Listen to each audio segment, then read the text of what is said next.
ॐ श्रीगणेशाय नमः। श्रीसूर्याय नमः। सूर्यहृदयस्तोत्रम्। व्यास उवाच अथोपतिष्ठेदादित्य मुदयन्तं समाहितः मन्त्रेस्तु विविधैः सौरैः ऋग्यजुःसामसम्भवैः उपस्थाय महायोगम् देवदेवं दिवाकरम् कुर्वीत प्रणतिं भूमौ मूर्ध्ना तेनैव मन्त्रतः ॐ खद्योताय च शान्ताय कारणत्रयहेतवे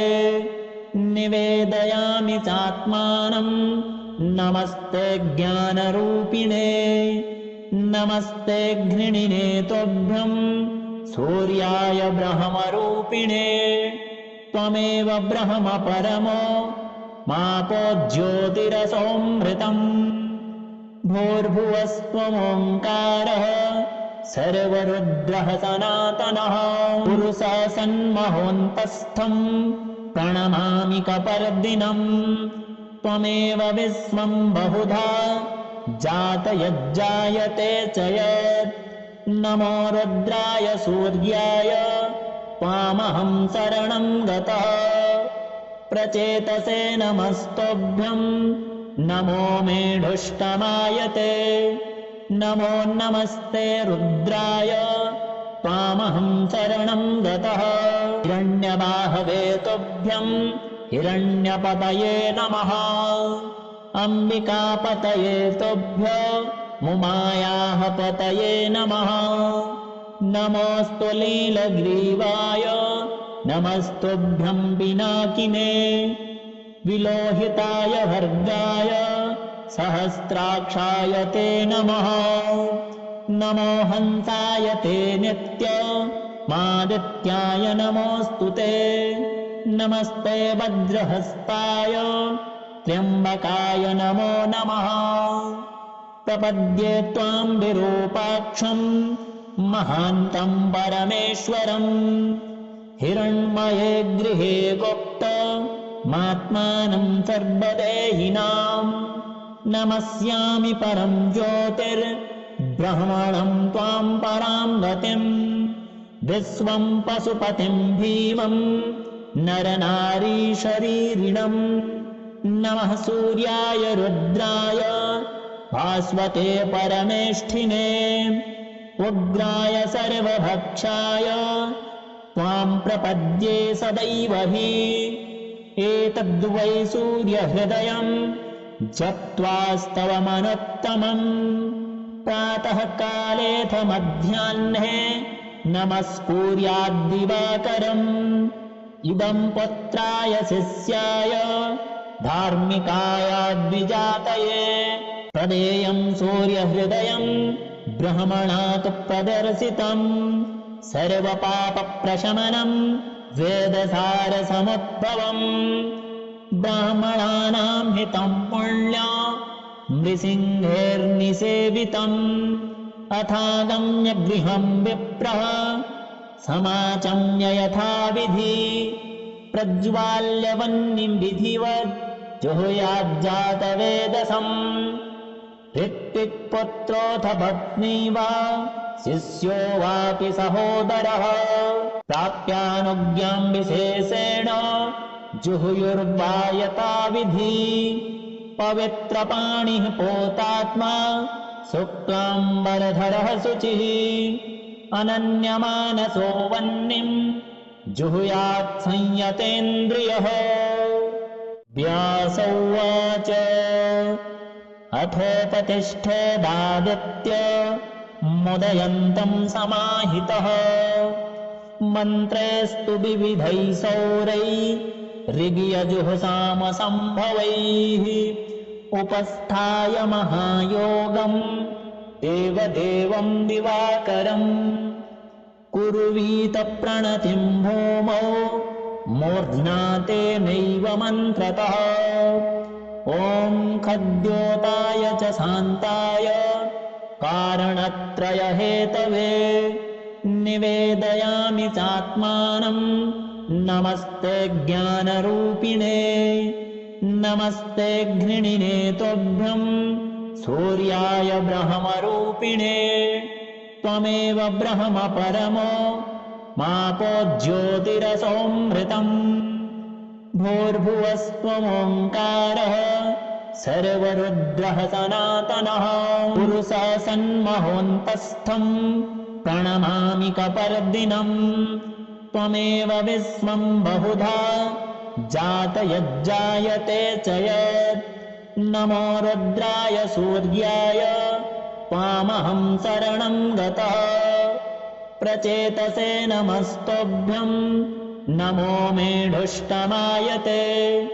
नमो नमस्ते रुद्राय त्वामहं शरणं गतः हिरण्यबाहवे तुभ्यं हिरण्यपतये नमः अम्बिकापतये तुभ्यो मुमायाः पतये नमः नमोऽस्तु लीलग्रीवाय नमस्तुभ्यं पिनाकिने विलोहिताय भर्गाय सहस्राक्षाय ते नमः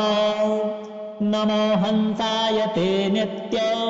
मादित्याय नमोऽस्तु ते नमस्ते वज्रहस्ताय त्र्यम्बकाय नमो नमः प्रपद्ये त्वां विरूपाक्षं महान्तं परमेश्वरम्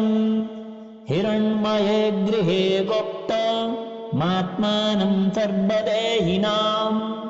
नमस्यामि परं ज्योतिर्ब्रह्मणं त्वां परां गतिम् विश्वं पशुपतिं भीमं नरनारीशरीरिणम् नमः सूर्याय रुद्राय भास्वते परमेष्ठिने उग्राय सर्वभक्षाय त्वां प्रपद्ये सदैव हि एतद्वै सूर्यहृदयं जप्त्वास्तवमनुत्तमम् प्रातः कालेऽथ मध्याह्ने नमस्कुर्याद्दिवाकरम् इदं पुत्राय शिष्याय धार्मिकाय द्विजातये प्रदेयं सूर्यहृदयं ब्रह्मणा तु प्रदर्शितम् सर्वपापप्रशमनं वेदसारसमुद्भवम् ब्राह्मणानां हितं पुण्य नृसिंहेर्निसेवितम् अथागम्य गृहं विप्रः समाचम्य यथाविधि प्रज्वाल्य वह्निं विधिवत् जुहुयाज्जातवेदसम् ऋत्विक्पुत्रोऽथ पत्नी वा शिष्यो वापि सहोदरः प्राप्यानुज्ञां विशेषेण जुहुयुर्वा यथाविधि पवित्रपाणिः पोतात्मा शुक्लाम्बरधरः शुचिः अनन्यमानसो वह्निं जुहुयात् संयतेन्द्रियः व्यास उवाच अथोपतिष्ठेदादित्य मुदयन्तं समाहितः मन्त्रेस्तु विविधैः सौरैः ऋग्यजुःसामसम्भवैः उपस्थाय महायोगं देवदेवं दिवाकरम् कुर्वीत प्रणतिं भूमौ मूर्ध्ना तेनैव मन्त्रतः ॐ खद्योताय च शान्ताय कारणत्रयहेतवे निवेदयामि चात्मानं नमस्ते ज्ञानरूपिणे नमस्ते घृणिने तोभ्यं सूर्याय ब्रह्मरूपिणे त्वमेव ब्रह्म परमो मापो ज्योतिरसोऽमृतम् भूर्भुवस्त्वमोङ्कारः सर्वरुद्रः सनातनः पुरुषः सन्महोऽन्तस्थं प्रणमामि कपर्दिनम् त्वमेव विश्वं बहुधा जातयज्जायते च यत् नमो रुद्राय सूर्याय त्वामहं शरणं गतः प्रचेतसे नमस्तोभ्यं नमो मेढुष्टमायते नमो नमस्ते रुद्राय त्वामहं शरणं गतः हिरण्यबाहवे तुभ्यं हिरण्यपतये नमः अम्बिकापतये तुभ्यो मुमायाः पतये नमः नमोऽस्तु लीलग्रीवाय नमस्तुभ्यं पिनाकिने विलोहिताय भर्गाय सहस्राक्षाय ते नमः नमो हंसाय ते नित्य मादित्याय नमोऽस्तु ते नमस्ते वज्रहस्ताय त्र्यम्बकाय नमो नमः प्रपद्ये त्वां विरूपाक्षं महान्तं परमेश्वरम् हिरण्मये गृहे गुप्तमात्मानं सर्वदेहिनां नमस्यामि परं ज्योतिर्ब्रह्मणं त्वां परां गतिं विश्वं पशुपतिं भीमं नरनारीशरीरिणं नमः सूर्याय रुद्राय भास्वते परमेष्ठिने उग्राय सर्वभक्षाय त्वां प्रपद्ये सदैव हि एतद्वै सूर्यहृदयं जप्त्वास्तवमनुत्तमम् प्रातः कालेऽथ मध्याह्ने नमस्कुर्याद्दिवाकरम् इदं पुत्राय शिष्याय धार्मिकाय द्विजातये तदेयं सूर्यहृदयं ब्रह्मणा तु प्रदर्शितम् सर्वपापप्रशमनं वेदसारसमुद्भवम् ब्राह्मणानां हितं पुण्यं नृसिंहेर्निसेवितम् अथागम्य गृहं विप्रः समाचम्य यथाविधि प्रज्वाल्य वह्निं विधिवत् जुहुयाज्जातवेदसम् ऋत्विक्पुत्रोऽथ पत्नी वा शिष्यो वापि सहोदरः प्राप्यानुज्ञां विशेषेण जुहुयुर्वा यथाविधि पवित्रपाणिः पोतात्मा शुक्लाम्बरधरः शुचिः अनन्यमानसो वह्निं जुहुयात् संयतेन्द्रियः व्यास उवाच अथोपतिष्ठेदादित्य मुदयन्तं समाहितः मन्त्रेस्तु विविधैः सौरैर्ऋग्यजुःसामसम्भवैः उपस्थाय महायोगं देवदेवं दिवाकरम् कुर्वीत प्रणतिं भूमौ मूर्ध्ना तेनैव मन्त्रतः ॐ खद्योताय च शान्ताय कारणत्रयहेतवे निवेदयामि चात्मानं नमस्ते ज्ञानरूपिणे नमस्ते घृणिने तुभ्यं सूर्याय ब्रह्मरूपिणे त्वमेव ब्रह्म परमो मापो ज्योतिरसोऽमृतम् भूर्भुवस्त्वमोङ्कारः सर्वरुद्रः सनातनः पुरुषः सन्महोऽन्तस्थं प्रणमामि कपर्दिनम् त्वमेव विश्वं बहुधा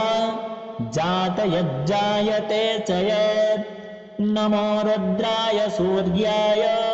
त्वामहं शरणं गतः प्रचेतसे नमस्तोभ्यं नमो मेढुष्टमायते नमो नमस्ते रुद्राय त्वामहं शरणं गतः हिरण्यबाहवे तुभ्यं हिरण्यपतये नमः अम्बिकापतये तुभ्यो मुमायाः पतये नमः नमोऽस्तु लीलग्रीवाय नमस्तुभ्यं पिनाकिने विलोहिताय भर्गाय सहस्राक्षाय ते नमः नमो हंसाय ते नित्य मादित्याय नमोऽस्तु ते नमस्ते वज्रहस्ताय त्र्यम्बकाय नमो नमः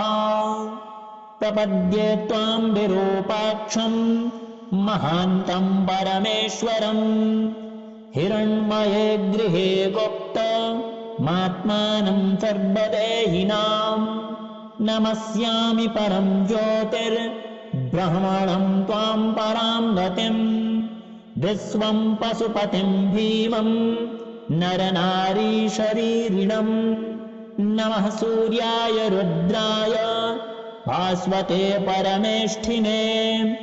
उग्राय सर्वभक्षाय त्वां प्रपद्ये सदैव हि एतद्वै सूर्यहृदयं जप्त्वास्तवमनुत्तमम् प्रातः कालेऽथ मध्याह्ने नमस्कुर्याद्दिवाकरम् इदं पुत्राय शिष्याय धार्मिकाय द्विजातये प्रदेयं सूर्यहृदयं ब्रह्मणा तु प्रदर्शितम् सर्वपापप्रशमनं वेदसारसमुद्भवम् ब्राह्मणानां हितं पुण्यं नृसिंहेर्निसेवितम् अथागम्य गृहं विप्रः समाचम्य यथाविधि प्रज्वाल्य वह्निं विधिवत् जुहुयाज्जातवेदसम् ऋत्विक्पुत्रोऽथ पत्नी वा शिष्यो वापि सहोदरः प्राप्यानुज्ञां विशेषेण जुहुयुर्वा यथाविधि पवित्रपाणिः पोतात्मा शुक्लाम्बरधरः शुचिः अनन्यमानसो वह्निं जुहुयात् संयतेन्द्रियः व्यास उवाच अथोपतिष्ठेदादित्य मुदयन्तं समाहितः मन्त्रेस्तु विविधैः सौरैः ऋग्यजुःसामसम्भवैः उपस्थाय महायोगं देवदेवं दिवाकरम् कुर्वीत प्रणतिं भूमौ मूर्ध्ना तेनैव मन्त्रतः ॐ खद्योताय च शान्ताय कारणत्रयहेतवे निवेदयामि चात्मानं नमस्ते ज्ञानरूपिणे नमस्ते घृणिने तुभ्यं सूर्याय ब्रह्मरूपिणे त्वमेव ब्रह्म परमो मापो ज्योतिरसोऽमृतम् भूर्भुवस्त्वमोङ्कारः सर्वरुद्रः सनातनः पुरुषः सन्महोऽन्तस्थं प्रणमामि कपर्दिनम् त्वमेव विश्वं बहुधा जातयज्जायते च यत् नमो रुद्राय सूर्याय त्वामहं शरणं गतः प्रचेतसे नमस्तुभ्यं नमो मेढुष्टमायते नमो नमस्ते रुद्राय त्वामहं शरणं गतः हिरण्यबाहवे तुभ्यं हिरण्यपतये नमः अम्बिकापतये तुभ्यो मुमायाः पतये नमः नमोऽस्तु लीलग्रीवाय नमस्तुभ्यं पिनाकिने विलोहिताय भर्गाय सहस्राक्षाय ते नमः नमो हंसाय ते नित्य मादित्याय नमोऽस्तु ते नमस्ते वज्रहस्ताय त्र्यम्बकाय नमो नमः प्रपद्ये त्वां विरूपाक्षं महान्तं परमेश्वरम् हिरण्मये गृहे गुप्तमात्मानं सर्वदेहिनां नमस्यामि परं ज्योतिर्ब्रह्मणं त्वां परां गतिम् विश्वं पशुपतिं भीमं नरनारीशरीरिणम् नमः सूर्याय रुद्राय भास्वते परमेष्ठिने उग्राय सर्वभक्षाय त्वां प्रपद्ये सदैव हि एतद्वै सूर्यहृदयं जप्त्वास्तवमनुत्तमम् प्रातः कालेऽथ मध्याह्ने नमस्कुर्याद्दिवाकरम् इदं पुत्राय शिष्याय धार्मिकायाद्विजातये तदेयं सूर्यहृदयं ब्रह्मणा तु प्रदर्शितम् सर्वपापप्रशमनं वेदसारसमुद्भवम् ब्राह्मणानां हितं पुण्यं नृसिंहेर्निसेवितम् अथागम्य गृहं विप्रः समाचम्य यथाविधि प्रज्वाल्य वह्निं विधिवत् जुहुयाज्जातवेदसम् ऋत्विक्पुत्रोऽथ पत्नी वा शिष्यो वापि सहोदरः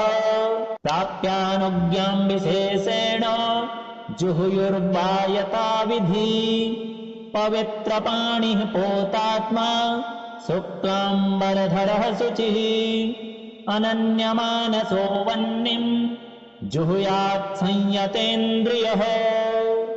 व्यास उवाच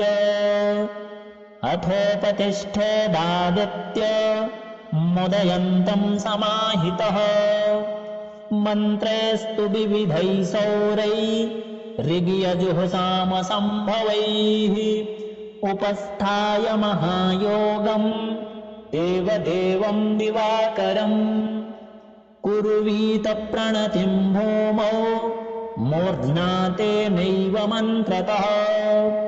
ॐ खद्योताय च शान्ताय कारणत्रयहेतवे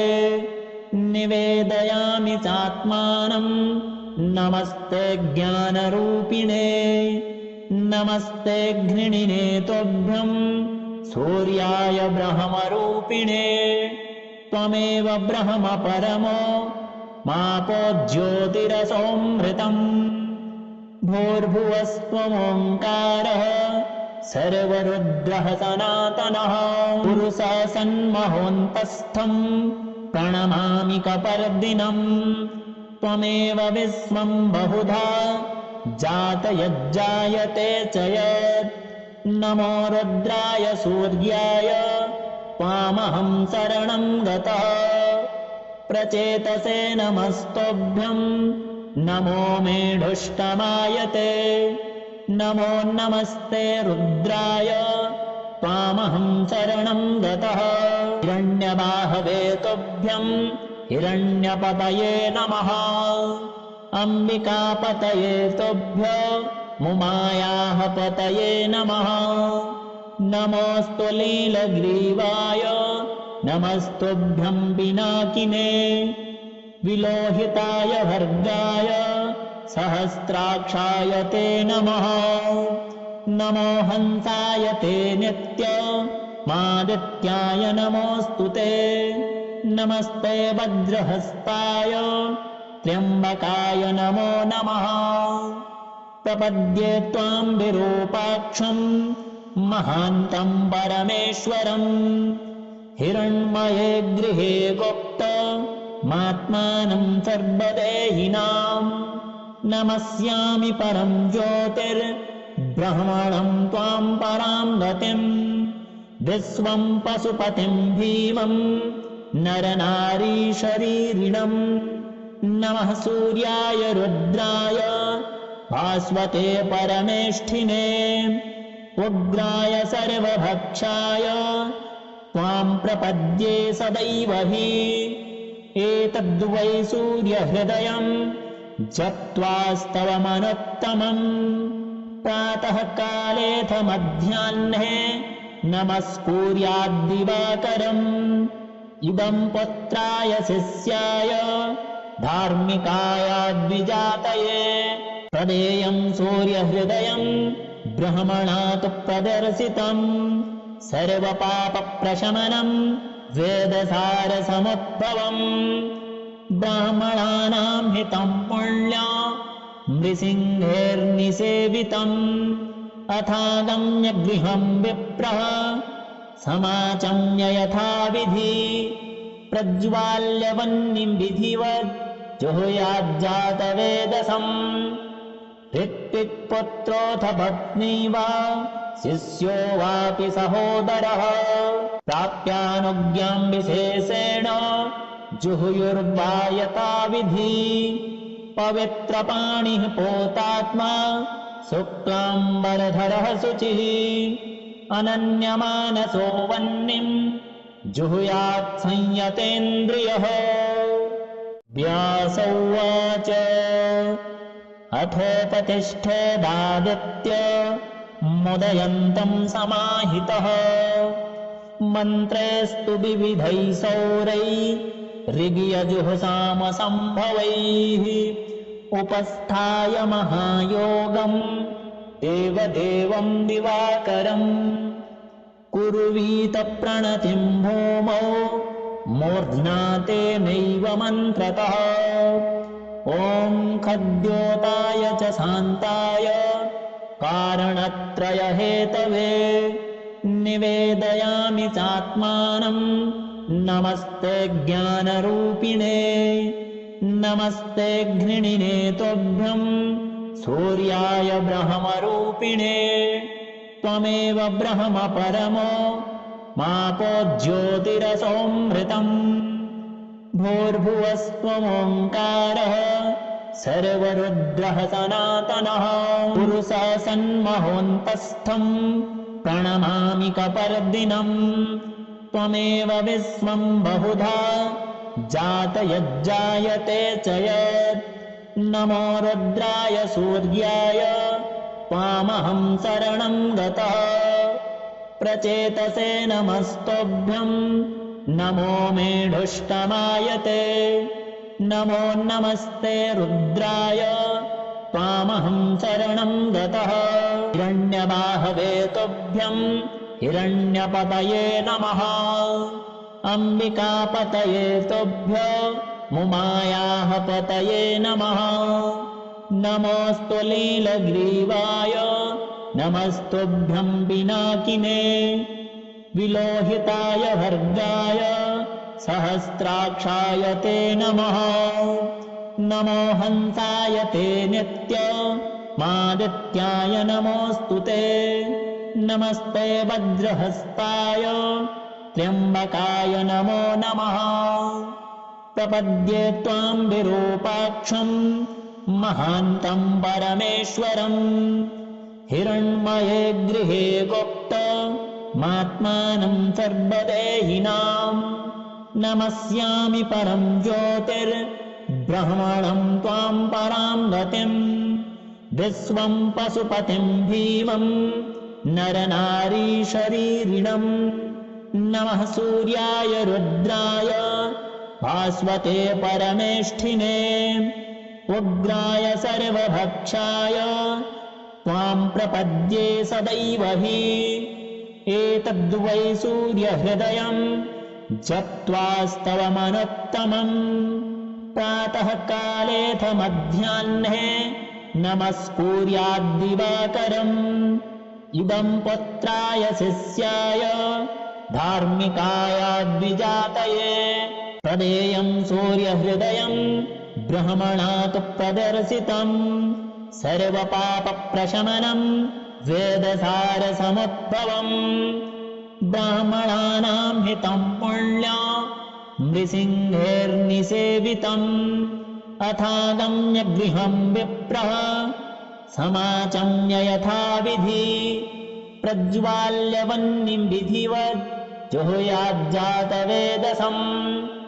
ऋत्विक्पुत्रोऽथ पत्नी वा शिष्यो वापि सहोदरः प्राप्यानुज्ञाम् विशेषेण जुहुयुर्वायताविधि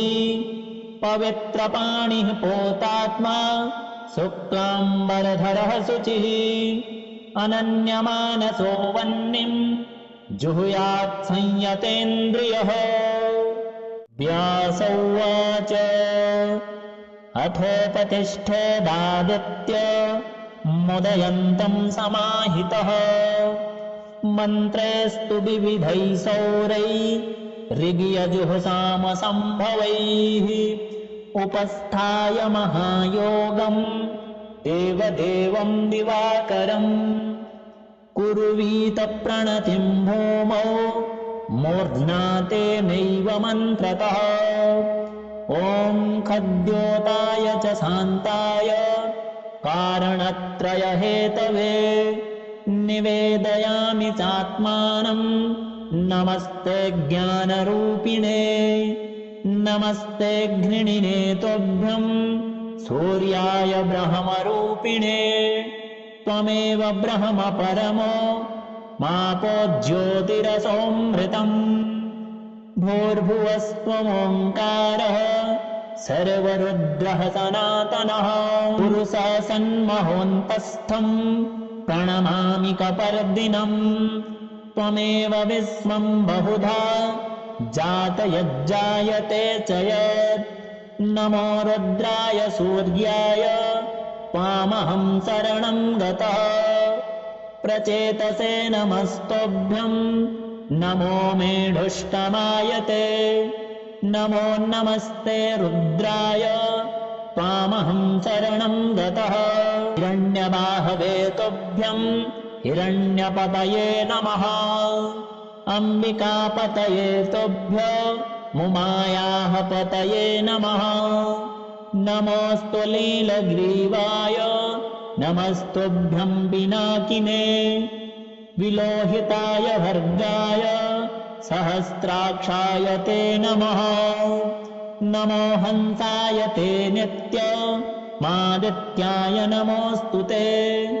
नमस्ते वज्रहस्ताय त्र्यम्बकाय नमो नमः प्रपद्ये त्वां विरूपाक्षं महान्तं परमेश्वरम्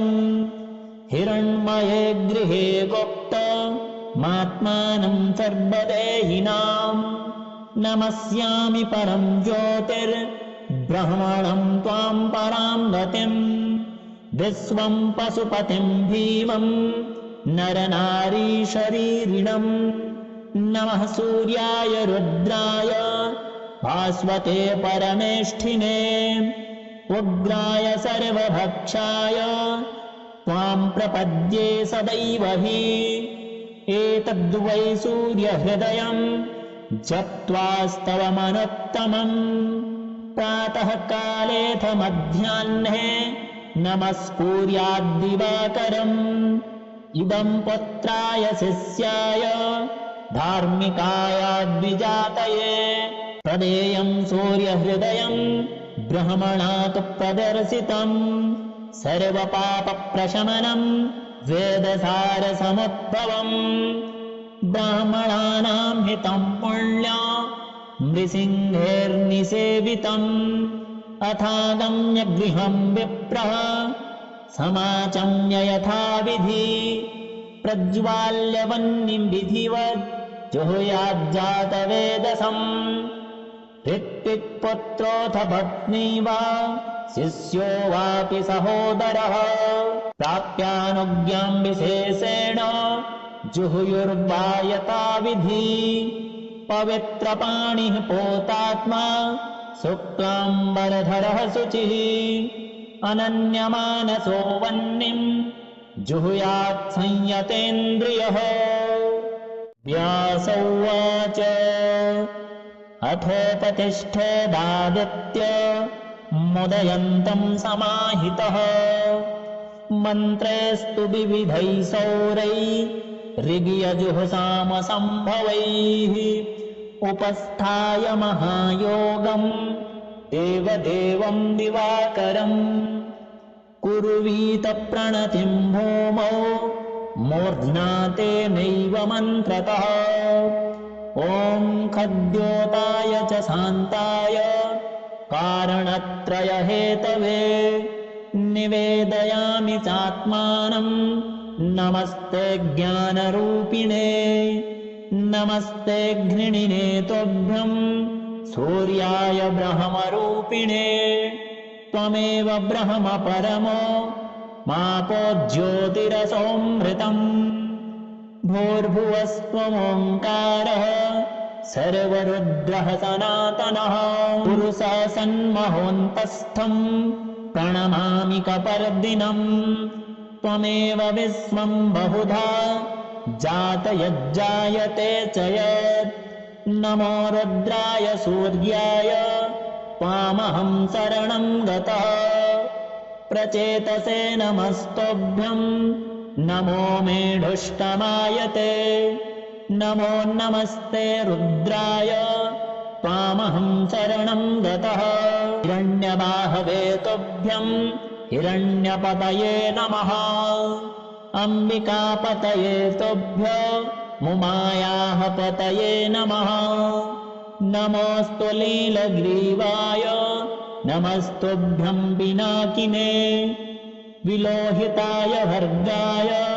सहस्राक्षाय ते नमः नमो हंसाय ते नित्य मादित्याय नमोऽस्तु ते नमस्ते वज्रहस्ताय त्र्यम्बकाय नमो नमः प्रपद्ये त्वां विरूपाक्षं महान्तं परमेश्वरम् हिरण्मये गृहे गुप्तमात्मानं सर्वदेहिनां नमस्यामि परं ज्योतिर्ब्रह्मणं त्वां परां गतिं विश्वं पशुपतिं भीमं नरनारीशरीरिणम् नमः सूर्याय रुद्राय भास्वते परमेष्ठिने उग्राय सर्वभक्षाय त्वां प्रपद्ये सदैव हि एतद्वै सूर्यहृदयं जप्त्वास्तव मनुत्तमम् प्रातः कालेऽथ मध्याह्ने नमस्कुर्याद्दिवाकरम् इदं पुत्राय शिष्याय धार्मिकाय द्विजातये प्रदेयं सूर्यहृदयं ब्रह्मणा तु प्रदर्शितम् सर्वपापप्रशमनं वेदसारसमुद्भवम् ब्राह्मणानां हितं पुण्य नृसिंहेर्निसेवितम् अथागम्य गृहं विप्रः समाचम्य यथाविधि प्रज्वाल्य वह्निं विधिवत् जुहुयाज्जातवेदसम् ऋत्विक्पुत्रोऽथ पत्नी वा शिष्यो वापि सहोदरः प्राप्यानुज्ञां विशेषेण जुहुयुर्वा यथाविधि पवित्रपाणिः पोतात्मा शुक्लाम्बरधरः शुचिः अनन्यमानसो वह्निं जुहुयात् संयतेन्द्रियः